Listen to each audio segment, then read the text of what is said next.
please subscribe and share for more story. The crystal wine glass didn't simply fall from Marise Dutton's hand. It leapt, propelled by the tremor running through her body. It shattered against the polished hardwood floor, but the sound barely grazed the silence, choking the dining room. Across the long mahogany table, her daughter Selena didn't react. She merely gave a flick of her manicured fingers, summoning the maid to sweep up the shards. Her gaze, cold and steady, remained locked on her mother. Beside her, Jonas Ray, Marise's son-in-law, tugged at his navy silk tie, his expression hovering between discomfort and irritation. He had spoken first, his voice smooth but poisonous. "We need to establish boundaries, Marise." But it was what Selena said next that crushed something deep inside her. Leaning forward, candlelight bouncing off diamond earrings bought with money Marise once owned, Selena spoke in a steady, emotionless tone. "Mom," she said, "you need to understand something. My family comes first. You are extended family now. You come last." Marise felt something break, not in her heart condition, but in her spirit. Trevor and Leanne were somewhere in the house, but they had not been allowed to join. She simply nodded, whispering, "Good to know." And just like that, the woman she had been began to die. The drive back to her dim apartment on Chicago's South Side blurred into streaks of neon and wet pavement. Her 15-year-old sedan rattled like it might collapse at any pothole. The parking lot behind her building smelled of damp trash and old gasoline. It was nothing like the manicured, guarded suburb of Northwood Crest, where Selena and Jonas now lived comfortably, funded in no small part by Marise's past sacrifices. She hurried into the building, clutching her purse, as the winter wind clawed at her coat. Her fourth-floor walk-up creaked under her weight, each step reminding her of the life she now inhabited. 40-year-old linoleum curling up at the edges, a radiator hissing like it resented the effort of heating the room, windows overlooking nothing but a brick wall and rusting fire escape. Sitting on the sagging mattress, still in her coat, Marise surveyed the cramped space, barely 400 square feet of weary walls, peeling paint, and exhaustion. She closed her eyes, letting memory drag her back to the Victorian house she once shared with her late husband Calvin. Hydrangeas in full bloom. Mortgage finally paid. A porch swing Calvin restored himself. All gone. All surrendered. And all because Selena had once cried, begging for a family investment. 5 years earlier, mere months after Calvin's funeral, Selena had appeared on Marise's doorstep with tears streaming down her face.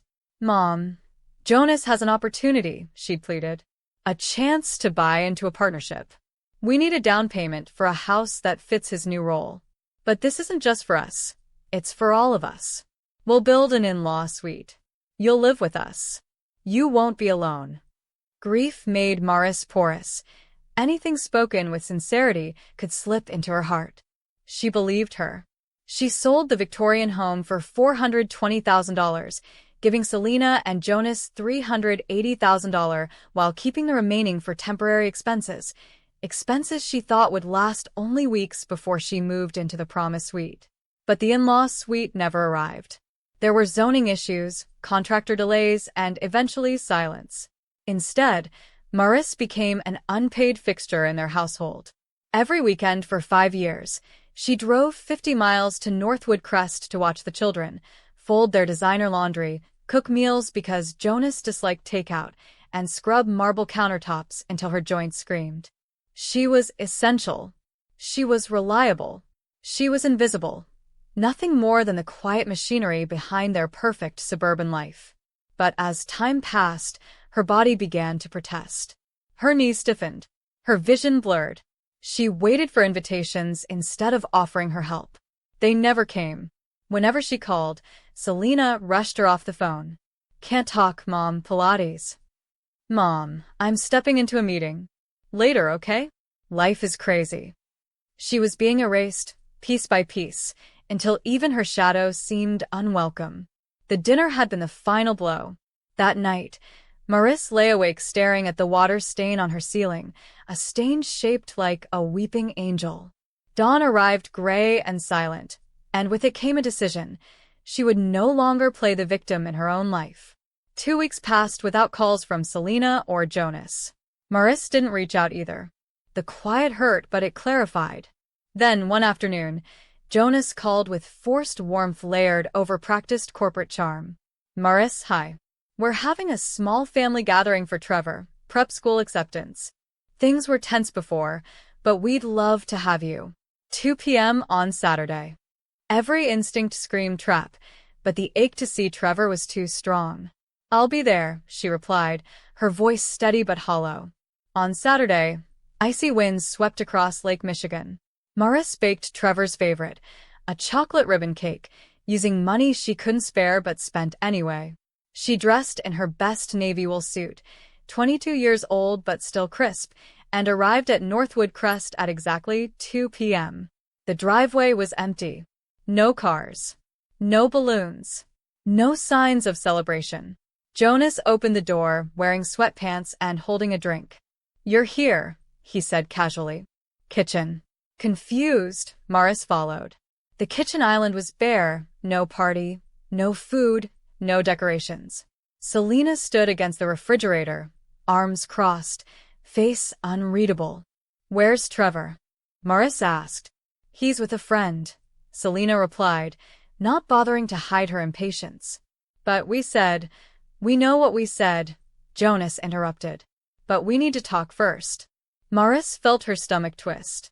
This is an intervention, Selena added sharply. Marise blinked. For what? For your behavior, Selena snapped. You're becoming needy, calling too much, showing up unannounced. And frankly, it's embarrassing.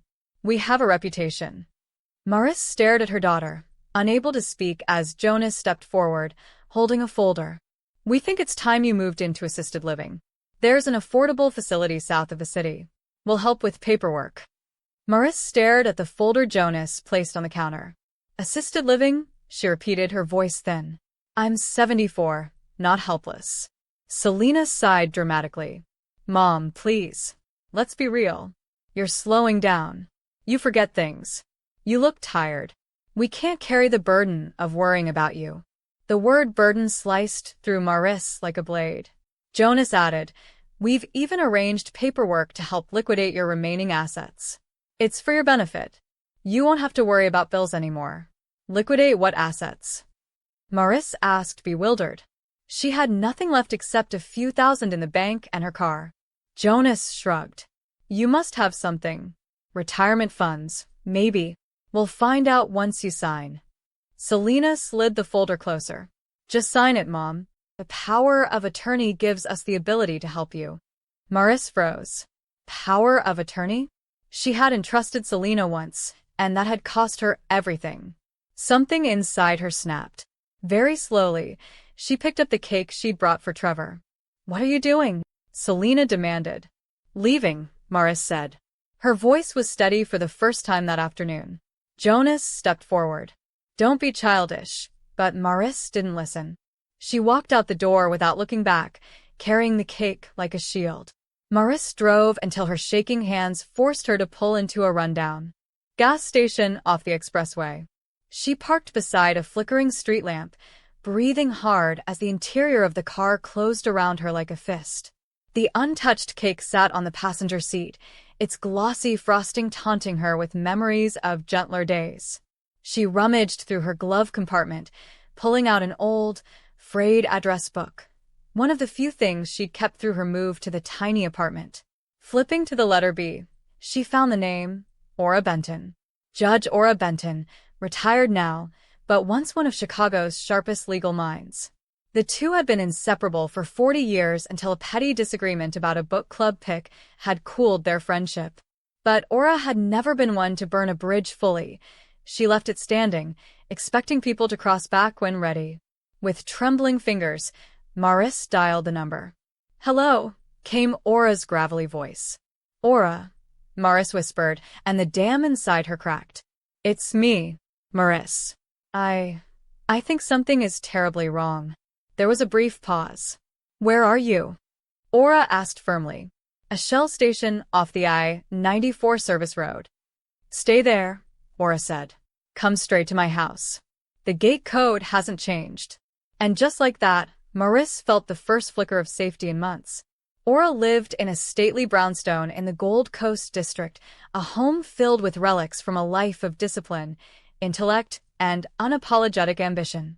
When Marise arrived, Aura opened the door wearing a silk kaftan, holding a cigarette she clearly wasn't supposed to be smoking. One look at Marise's face, and her stern expression softened. "Come in," she murmured, pulling her into an embrace smelling of lavender and rebellious tobacco. They settled in the library, walls lined with books from floor to ceiling, a quiet sanctuary Aura often joked held more wisdom than most people she'd ever sentenced.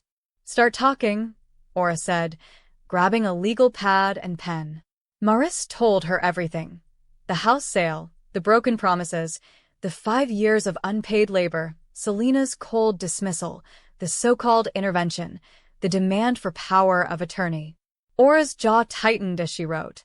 She asked targeted questions, dates, signatures, transactions. When Marise finished, she sagged in her chair, empty. Aura leaned back, exhaled a slow plume of smoke, and said, "All right. First question, when you gave them the house money, did you label it as a gift?" "No," Marise said. "I wrote them a check and put home in the memo line." Aura smiled a predator's smile. "Good." "Ambiguous." "Very good." And for the first time in years, Marise felt the ground under her feet again. The next morning, Aura shifted from friend to attorney with frightening efficiency. She escorted Marise to the county clerk's office, bypassing lines through sheer presence and recognition. What they uncovered there made Marise's stomach twist. 3 years earlier, the document Marise thought had been a routine insurance update was, in fact, a durable power of attorney, granting Selena full control over her finances. "She tricked me," Marise whispered. "She exploited your grief," Aura corrected. Then they went to Marise's bank. The manager hesitated when Aura requested full transaction history, until Aura flashed her old judicial ID with a glare that could melt steel.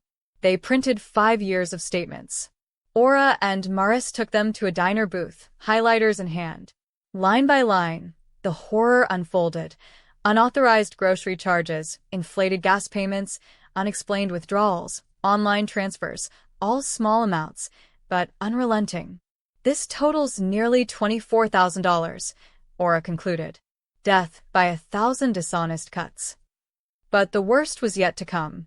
Aura called the life insurance company. "Beneficiary?" she asked, pen poised. "Selena Ray," the agent replied. "Changed 6 months ago." Aura's face hardened. "Calvin left that to you, didn't he?" Marise nodded numbly. "He wanted me cared for at the end." "And she wants the payout," Aura said grimly. "They're draining you while you're alive and waiting to profit when you're gone." The betrayal settled into Marise's bones like frost. "What do I do?" Marise asked, voice trembling as she stared at the papers scattered between half-eaten pancakes and cold coffee. "I can't afford a lawyer." Aura tapped her pen against the table. "You already have one." Marise blinked. "But, Marise," Aura interrupted, "I've spent my life dismantling people like Jonas and Selena." Vain. "Entitled. Hungry for control. I'm retired, yes, but I'm not dead. And frankly, I'm bored." Marise's eyes filled. "Are you sure?" "Absolutely. Step 1. We revoke that power of attorney today." And they did. Aura filed the revocation with the county, then sent certified notices to every institution that had ever dealt with Marise's finances. "Step 2, Aura continued. We secure what you have left." At a new bank, a small credit union, Marise opened an account and transferred the remaining $3,200. "Step 3, Aura said, eyes gleaming. We go on the offensive. We're not just protecting you. We're recovering what they stole." "But the house money," Marise murmured. "How do we prove that?" "We may not need to," Aura said. "Elder abuse, financial fraud, exploitation. Those carry weight. And people like Jonas, status chasers, fear one thing more than losing money." Marise looked up. "What?" "A public scandal," Aura said simply. And suddenly, the power shift was beginning. 3 days later, the storm broke. Selena called first. "Mom, what's happening?" she demanded, her voice shrill. "My card got declined at the pharmacy. They said you removed me from your account." Marise sat in Aura's garden, watching finches flutter near the fountain. "Yes, Selena," she said calmly. "I revoked the power of attorney. And I closed the account." You can't do that," Selena shouted. "That's stealing." "It was my money," Marise replied. "How does one steal from oneself?" Selena sputtered. Jonas is furious. "Do you know how humiliating this is?" "Fix it, Mom." "No," Marise said simply. "I won't. We're coming over." "If you come near my apartment," Marise said softly, "I will call the police." Selena gasped. "Police? Have you lost your mind? This is a family matter."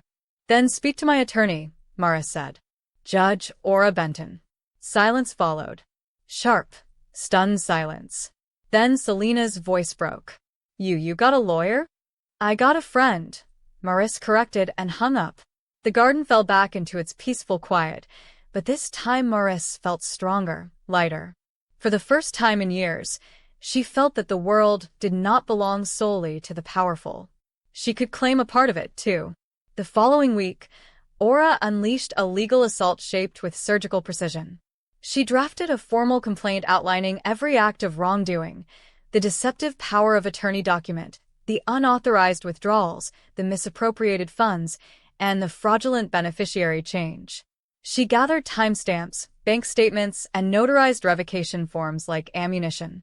Instead of filing immediately, she sent Jonas and Selena a draft, a warning shot. Attached was a letter, written in Aura's unmistakably sharp tone. "My client, Marise Dutton, is prepared to pursue charges of elder financial abuse, theft, and fraud. We possess full transaction histories, forensic accounting, and documentation of deceptive conduct. These charges could be referred directly to the district attorney." At the bottom, Aura added, "However, Mrs. Dutton is willing to settle privately upon repayment of all misappropriated funds." 40 minutes after the courier left the Ray residence in Northwood Crest, Jonas called Aura. His voice was icy and trembling. "This is ridiculous," he snapped. "Marise is confused. We'll sue back. Defamation. Emotional distress." Aura laughed, an elegant, dangerous sound. "Jonas," she said, "I sentence men twice as clever as you. Try me." She hung up before he could respond. The balance of power had officially shifted. Selena and Jonas escalated in the only way they knew: manipulation. 2 days later, Marise received a text from Trevor's number. "Grandma, why are you trying to ruin us? Mom is crying. Dad says you're making us homeless. I thought you loved us." The words hit her harder than any legal threat. Her hands trembled as she reread the message, imagining Trevor's honest brown eyes filled with confusion. But Aura had warned her this moment would come. "They will use the children," she had said. "It's their last emotional weapon." With tears blurring her vision, Marise typed back, "Trevor, I love you more than anything. This is an adult matter between your parents and me. They've been dishonest with my money. I would never hurt you." Then, after a long pause, she added, "Someday, when you're older, you'll understand." Before she could change her mind, she blocked the number, not Trevor, but the manipulation flowing through him. She set the phone down, sobbing silently into her hands. Aura sat beside her and squeezed her shoulder. "You're teaching them something they'll need someday," she murmured. "How to stand firm when someone tries to break you." The negotiation dragged on for nearly a month. Jonas and Selena hired a slick attorney named Barlow, who attempted intimidation tactics, only to be verbally dismembered by Aura in every meeting. "Mr. Barlow," Aura said at one point, "if you misquote a statute again, I will assume you're doing it intentionally and respond accordingly." Barlow blanched. With every passing week, the Rays' resistance weakened. Their financial reality didn't match their glamorous lifestyle. They were house-poor, drowning in mortgages, loans, and cosmetic upkeep. Aura uncovered enough questionable financial activity in Jonas's corporate filings to terrify him.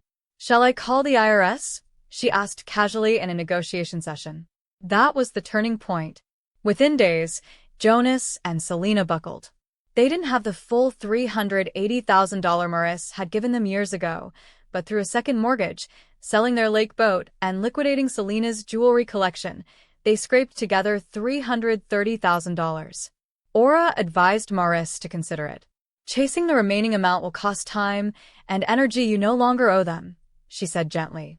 So Maurice accepted. She signed a non-disclosure agreement and a document waiving future claims. When the check cleared, she sat in her quiet apartment and exhaled a shuddering breath. She wasn't just solvent, she was free. What now? Aura asked that evening, handing Maurice a paper cup filled with champagne.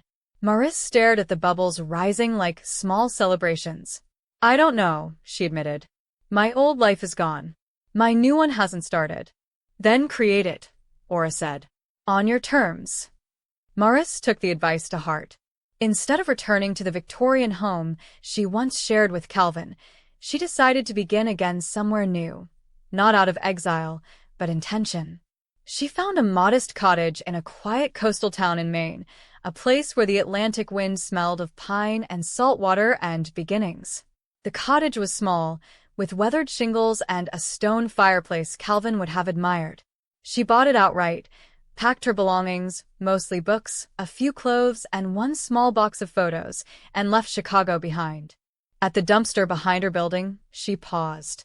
The photos of Selena and Jonas, smiling in expensive outfits, standing in front of a home she had funded, suddenly felt like artifacts of a life she no longer recognized. She placed them in the trash. But she kept the pictures of Trevor and Leanne, sliding them into a drawer with trembling care. Some bonds, she hoped, could still be salvaged. The move to Maine was strangely liberating. Her cottage sat on a rise overlooking a rocky beach where waves slapped against granite with steady determination. The wind carried the cry of gulls and the smell of seaweed, something raw and cleansing. Inside, she arranged her books along the cottage's built-in shelves, turning the small living room into a sanctuary of stories. She joined a local book club at the town library, where people welcomed her with gentle curiosity rather than judgment. At a community center, she volunteered to teach adults how to read, something she hadn't done formally since retiring from her teaching job, but now felt like rediscovering a forgotten limb. Bit by bit, life rooted itself again. Neighbors invited her to potlucks. A widower down the road brought her fresh fish from his morning catch. A woman who ran the bakery insisted she try a new pastry every Saturday. The loneliness didn't vanish entirely, but it softened. One afternoon, while walking along the beach gathering bits of sea glass, she felt something she hadn't felt in years. Peace. Not the fragile, breakable kind, but a quiet, anchored peace that came from reclaiming her own story. 6 months into her new life, while the tide curled lazily along the shore, Maurice's phone buzzed with an unknown number. She almost ignored it, until something nudged her to answer. Hello. Silence crackled, followed by a breath. Grandma? The voice was smaller, more hesitant, but unmistakably Trevor's. Maurice sank onto a driftwood log, heart thundering. Trevor, she whispered. How are you calling me? I bought a prepaid phone, he said. Mom and Dad don't know. Emotions swelled in her throat. Why, sweetheart? He hesitated. I wanted to hear your voice. Maurice's breath caught. I'm here, she said softly. I'm always here. Trevor exhaled shakily. Everything is different now. Dad lost his job. Mom is angry all the time. She blames you for everything. Maurice closed her eyes, letting the ocean wind cool her tears. I'm sorry you're going through that. Grandma, Trevor said quietly, I saw what happened that night, the dinner. I knew the way they treated you was wrong. I didn't say anything because I was scared. His voice trembled. And I saw Dad's legal papers once. They weren't yours to sign. They stole from you. You didn't do anything wrong.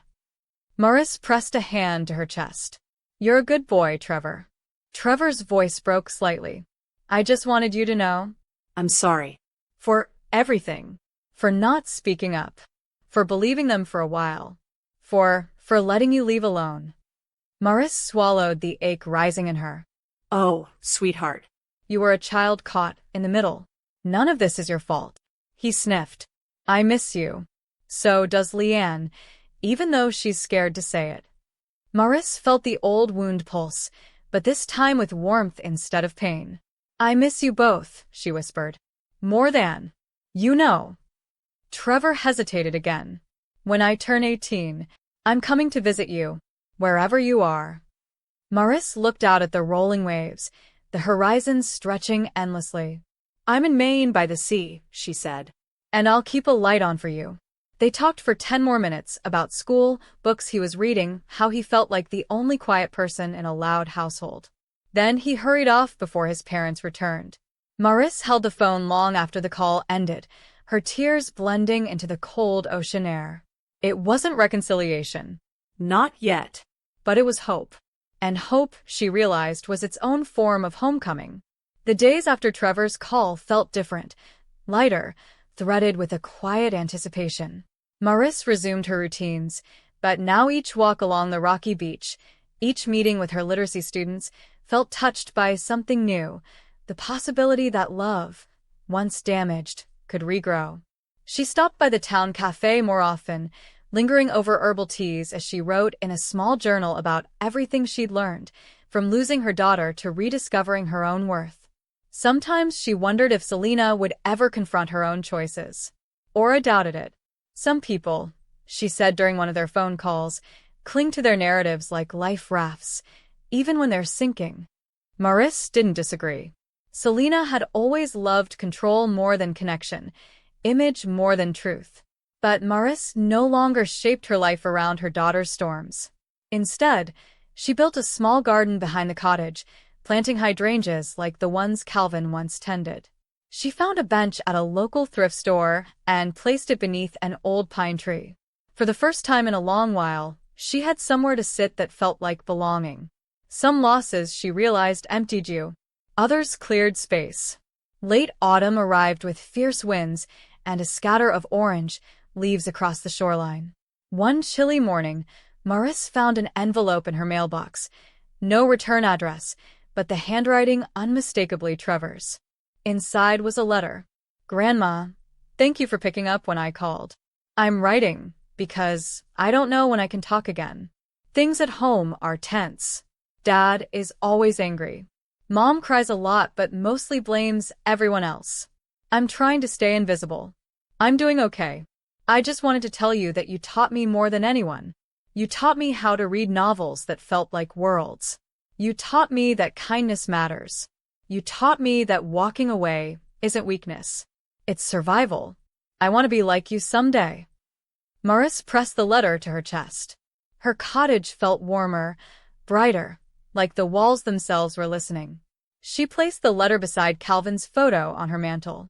See, she whispered to him, something good remains. Grief and healing wove together in her heart like threads of the same cloth. As winter deepened, Marise found herself reflecting on the strange, painful journey that had led her to this quiet coastal haven. She attended community gatherings, where she listened more than she spoke. People appreciated her calm presence. Children gravitated to her reading sessions at the library. The instructor at the literacy center often said, Marise, you don't just teach them words, you teach them dignity. It humbled her. She didn't feel noble. She felt repaired. Not fully, not permanently, but enough. Enough to move forward. On Christmas Eve, the town held a small lantern lighting along the shoreline. Residents gathered with paper lanterns that glowed amber against the snow.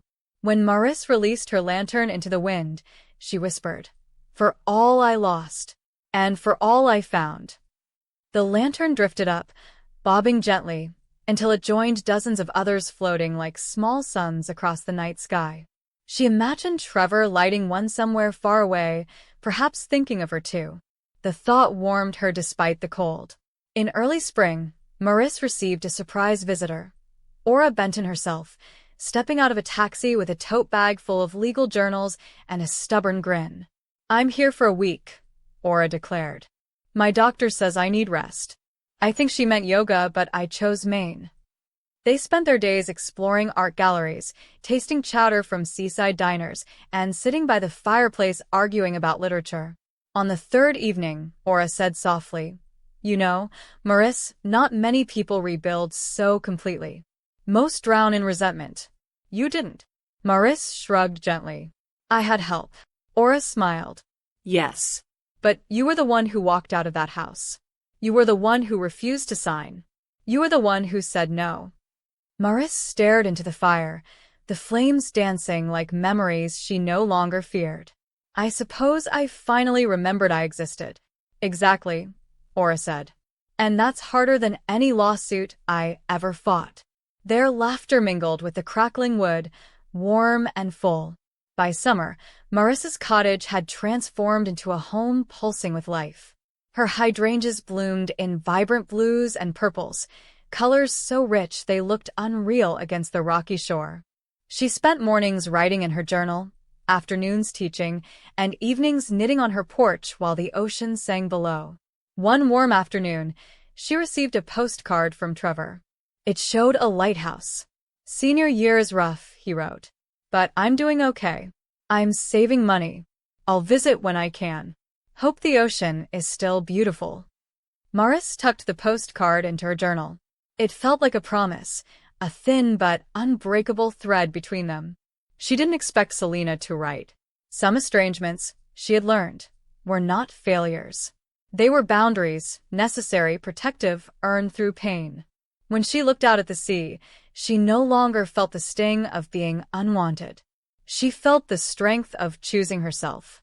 One evening, as the sky blushed pink over the Atlantic, Maurice walked along the shoreline, her shoes sinking into damp sand. She paused to watch a wave roll in, curling and crashing with relentless energy. It reminded her of the past, of the heartbreak, the betrayal, the years of being used and discarded. But the ocean also reminded her of endurance, of cycles, of rising again and again no matter how many times the shoreline shifted. She realized something quietly profound. She had lost a daughter, yes, but she had gained herself. She had gained truth. And she had regained a grandson who saw her clearly. Pain had carved her deeply, but in the hollows, new strength had taken root. She bent down, picked up a smooth piece of sea glass, and slipped it into her pocket. "For the journey," she murmured. The wind carried her words into the wide blue. As she walked back toward her cottage, lights glowing warmly through the windows, Maurice felt a fullness she could barely name. The cottage wasn't large. It wasn't luxurious, but it was hers. Every beam, every book, every memory she was now choosing to build. Inside, she lit a small lamp near the window, the one she imagined Trevor would look for someday when he came to visit. It cast a golden glow across the room. She stood there for a long moment, letting the peace settle over her like a soft blanket. Family first, Selena had once told her. But now Maurice understood the truth. Family first only matters when the family protects your soul, not devours it. She stepped inside, closed the door gently, and smiled. She had endured. She had rebuilt. And she was finally, deeply, unquestionably home. The branch of her old life had broken, yes. But her roots? Her roots had grown stronger than she ever imagined. And the life she was creating now was blooming, quietly, beautifully, unmistakably, into freedom. Thanks for watching. If you value stories of respect, dignity, and justice, please subscribe. It means more than you know, and it lets me keep sharing